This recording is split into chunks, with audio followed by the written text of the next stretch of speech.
नमस्कार, जय माता दी। मन्नू ज़िंदगी यूट्यूब चैनल में आप सभी का स्वागत है।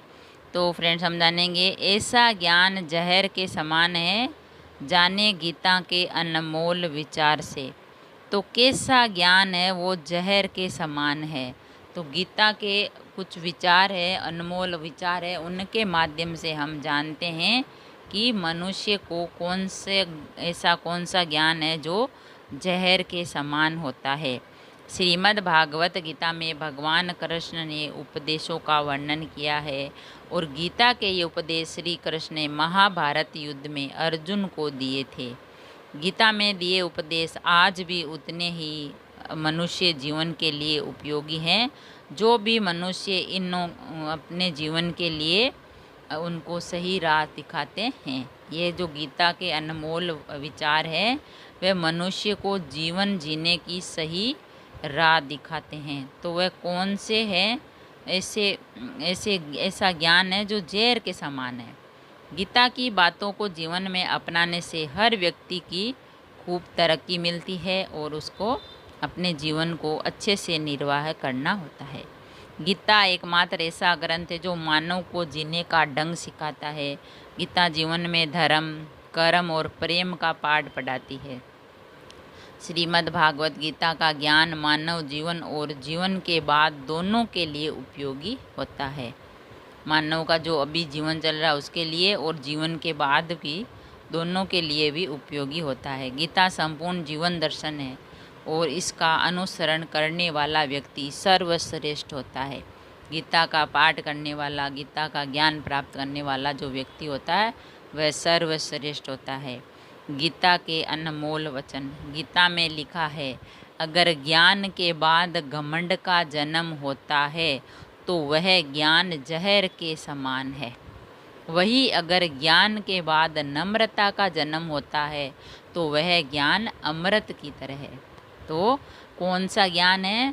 जब ज्ञान इंसान प्राप्त कर लेता है और वो घमंड करने लगता है कि मुझ में इतना ज्ञान है, मैं ज्ञानी हूँ, तो वो ज्ञान जहर के समान होता है। और वही अगर ज्ञान के बाद नम्रता, एकदम शांत रहते हैं, अच्छी बात है, ज्ञान हमें प्राप्त हुआ, तो वही अमृत, वह ज्ञान अमृत की तरह होता है। श्री कृष्ण कहते हैं कि जीवन में सबसे बड़ी हार अपनी संभावनाओं से मुंह मोड़ लेना है। ऐसे लोग जानते ही नहीं कि उनके अंदर कितनी क्षमता है जिसका इस्तेमाल करके वो जो चाहे वो हासिल कर सकते हैं। श्री कृष्ण भगवान कहते हैं जीवन में सबसे बड़ी हार अपनी संभावनाओं से, अपनी आदतों से मुंह मोड़ लेना है। ऐसे लोग जानते ही नहीं कि उनके अंदर कितनी क्षमता है। मनुष्य ऐसा जानता ही नहीं कि उनके अंदर कितनी प्रतिभा है। वो जो चाहे वो कर सकता है, वहाँ जो चाहे हासिल कर सकता है। गीता के अनुसार सुख में धर्म कार्य और दूसरों की मदद जरूर करनी चाहिए, क्योंकि बुरे समय में यही लोग आपके काम आते हैं। गीता में कहा है कि सुख में धर्म कार्य, जब आपके सुख है तो आपको धर्म कार्य और दूसरों की मदद जरूर करनी चाहिए। अगर आप साधन संपन्न हो, सुखी हो, तो धर्म के कार्य करो और दूसरों की मदद करो, करनी जरूरी है, क्योंकि बुरे समय में यही लोग काम आते हैं और यही जो कर्म किए होते हैं वो काम आते हैं। क्रोध तब पुण्य बन जाता है जब वह धर्म और मर्यादा के लिए किया जाए, और सहनशीलता तब पाप बन जाती है जब वह धर्म और मर्यादा को बचा न पाए। क्रोध तब पुण्य बन जाता है जब वह धर्म और मर्यादा के लिए किया जाए, और सहनशीलता तब पाप बन जाती है जब वह धर्म और मर्यादा को बचा न पाए। गीता में लिखा है कि किसी को भी बिना मांगे सलाह नहीं देनी चाहिए, बिना कारण झूठ नहीं बोलना चाहिए और भूतकाल के सुख को याद नहीं करना चाहिए, क्योंकि ये सभी चीज़ें दुख का कारण बनती है। गीता में भगवान श्री कृष्ण ने सही कहा है, किसी को भी बिना मांगे सलाह नहीं देनी चाहिए। जो सलाह मांगता है तो उसे सलाह दो, बिना मांगे सलाह नहीं देनी चाहिए, और बिना कारण, कोई कारण नहीं है तो झूठ नहीं बोलना चाहिए, और भूतकाल के सुख याद नहीं करने चाहिए। जो पहले के सुख थे उनको याद नहीं करना चाहिए। जो हो गया सो हो गया। सभी चीज़ें दुख का कारण बनती है। फिर जो हमारे वर्तमान जो होता है उसमें दुख का कारण बनती है ये सभी चीज़ें।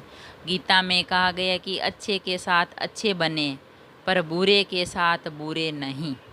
गीता में श्री कृष्ण भगवान कहते हैं जो इंसान अच्छा है उसके साथ अच्छे बनो, और जो पर बुरे के साथ बुरे नहीं। जो तुम्हारा बुरा करता है उसके साथ आप बुरा मत करो, अच्छा ही करो।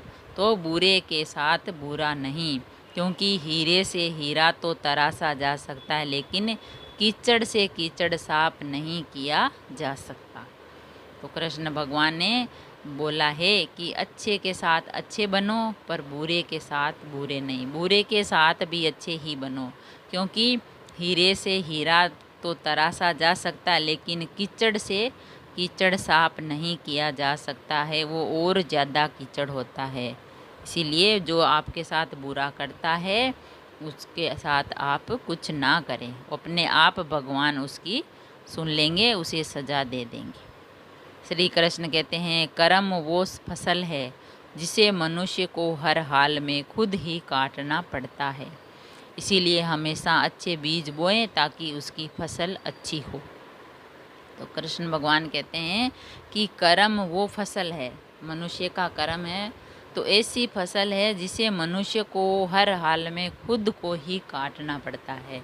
जब हम खेत बोते हैं तो फसल होती है तो हम किसी और से कटवा लेते हैं, लेकिन हमारा जो कर्म है वो एक ऐसी फसल है जो हमें स्वयं को ही काटनी पड़ती है, यानी कर्मों का फल स्वयं को ही भुगतना पड़ेगा। इसीलिए हमेशा अच्छे बीज बोएं ताकि फसल उसकी अच्छी हो। इसीलिए हमेशा अच्छे कर्म करें तो आपको अच्छे ही फल मिलेंगे।